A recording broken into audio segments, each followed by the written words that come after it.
la révolution chrétienne. Maranatha. Ceux qui ne sont pas d'accord avec ce qui a été dit, vous êtes des poulets. Vos pasteurs sont des corbeaux. Vos églises sont des poulaillers. Les femmes de vos pasteurs sont des sorcières. Tous les enfants sont des grenouilles. Vous êtes une bande de batraciens. Alléluia. Vous ne vous rien à faire. En vérité, un chrétien qui boit pour tout coup et qui met dans la dose de balai, s'il meurt, ça va où? Mon pasteur va vous dire quoi? Si tu as vu balai, c'est un péché. Il y a passion, oui, il y a impudicité, oui, il y a femme toutou, qui te parle là. C'est là que ça va. Alléluia. Si on quitte tout, on va aller où? Si on quitte tout, on va aller où?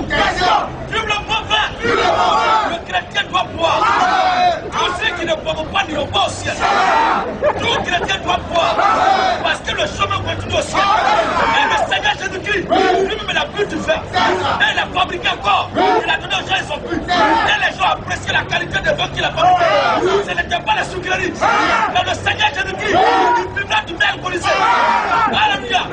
Et avec les yeux rouges, il va t'attaquer.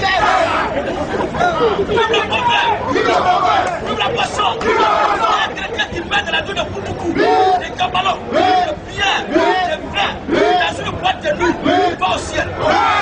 Mais un baptiste, Osbois, Yesso, l'Assemblée de Dieu, qui met dans une veillée de prière, lui va en enfer. Il va en enfer. Il va pas de mal là-dessus. À part les frères catholiques, à part les chrétiens d'Israël, les témoins de Jéhovah, s'il y a un Dieu qui s'appelle Jéhovah, c'est un bâtard. En vérité, c'est pas plus compassion qu'on parle aux catholiques.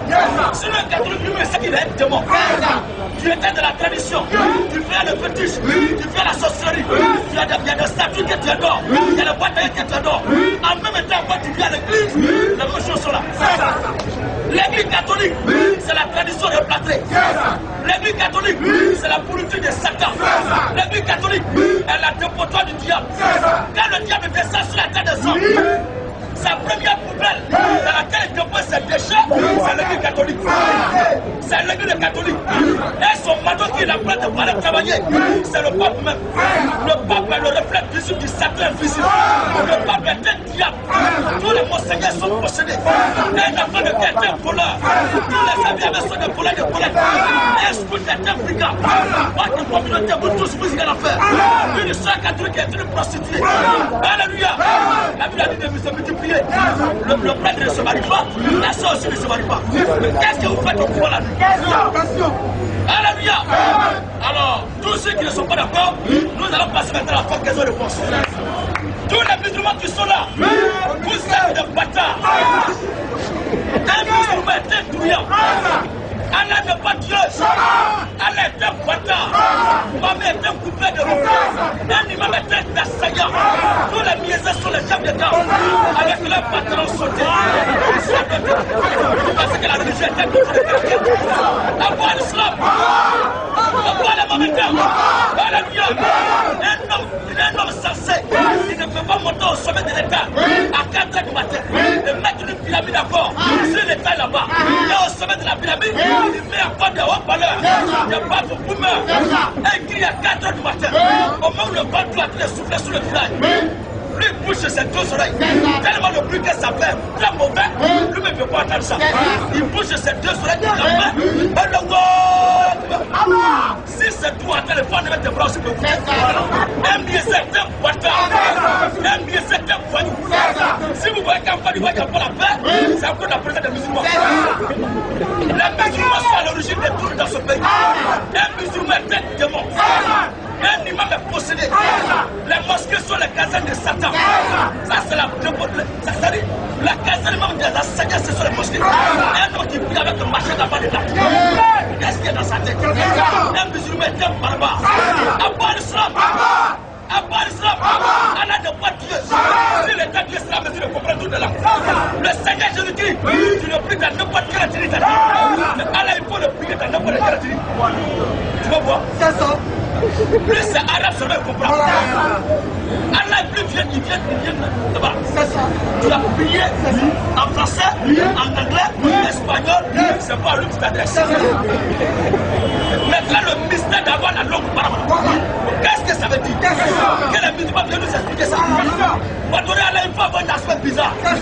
Il faut laisser la barbe dans ton visage. Un imam est très brigand. Avoir l'islam. Alors s'il y a les musulmans qui sont là, je vous atteste. Un musulman qui meurt, il prend sa nappe, son sirikaka, son boubou, avec son chapeau de voyou, son pantalon sauté, il prend l'affaire. Parce que lui, il est quitté là-bas. Alors qu'est-ce que le pense? Un pasteur qui dit que le chrétien n'a pas le droit d'avoir plusieurs femmes. Un chrétien n'a pas le droit d'avoir plusieurs femmes. Un pasteur qui a fait ça, c'est un motif. Vive la polygamie! Vive la polygamie! Vive la polygamie! Vive la polygamie! Un chrétien qui a beaucoup de femmes ne pêche pas.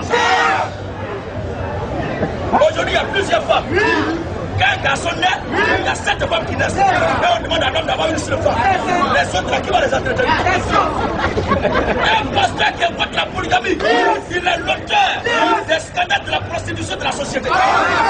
Si chacun d'entre nous peut avoir 3 ou 4 femmes, on allait diminuer le nombre de prostituées. La polygamie est une bonne chose. Vive la polygamie!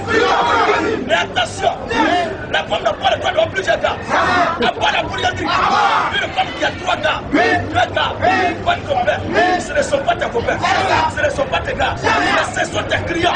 Parce que devant Dieu, tu es une prostituée. Alléluia. À l'occasion qu'il y a plusieurs femmes, le Seigneur te bénit.